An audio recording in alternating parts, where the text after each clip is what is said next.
গাজীপুরের কোনাবাড়ীতে প্রায় অর্ধশতাধিক চোরাই মোবাইল জব্দ করার পর মালিকের সন্ধান করছে পুলিশ।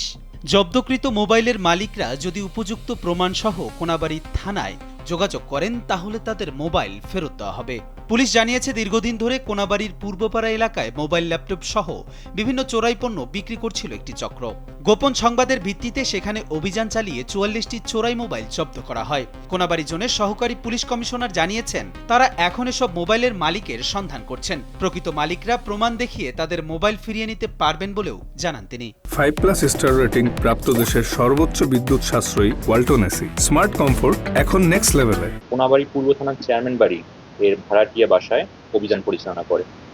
সেই প্রেক্ষিতে আমরা আশিকুর রহমান বিদ্যুৎ এবং মঞ্জুর ইসলাম মণ্ডল নামে দুই ব্যক্তিকে গ্রেপ্তার করি এবং সেখানে অভিযান পরিচালনাকালে আমরা ৪৪টা বিভিন্ন ব্র্যান্ডের আইফোন, রেডমি, তারপর রিয়েলমি, ভিভো সহ বিভিন্ন ব্র্যান্ডের ৪৪টা মোবাইল উদ্ধার করি এবং 2টা ল্যাপটপ উদ্ধার করি, এইচপি একটা এবং একটা ওয়ালটন ল্যাপটপ। এবং স্বাভাবিকভাবে আজকে সেগুলো প্রপারলি জব্দ তালিকা করা হয়েছে ঘটনাস্থলে এবং বর্তমানে এই বিষয়টা নিয়ে একটি মামলা প্রক্রিয়াধীন রয়েছে। প্রক্রিয়াটার বিষয় একটা হচ্ছে যে যখন কোনো একটা মোবাইল হারায় যায় বা তাদের কাছ থেকে করে অজ্ঞাতভাবে চলে যায়, তখন আমরা একটা জিডি হিসেবে রেখে দিই বা বিভিন্ন জায়গায় অভিযোগ হিসেবেও রেখে দেয়।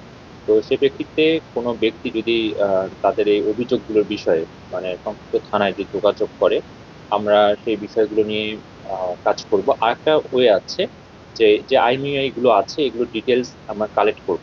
কালেক্ট করার পর লাস্ট যে ফোন ইউজার যে ছিল সেটা আমরা বের করতে পারবো। সেই প্রেক্ষিতে আমরা যে সংশ্লিষ্ট যে ব্যক্তি যারা আছেন তাদেরকে আমরা যদি যোগাযোগ করে তাদের যে হারানো মোবাইল যেগুলো আছে তাদেরকে দিয়ে দেওয়ার চেষ্টা করি।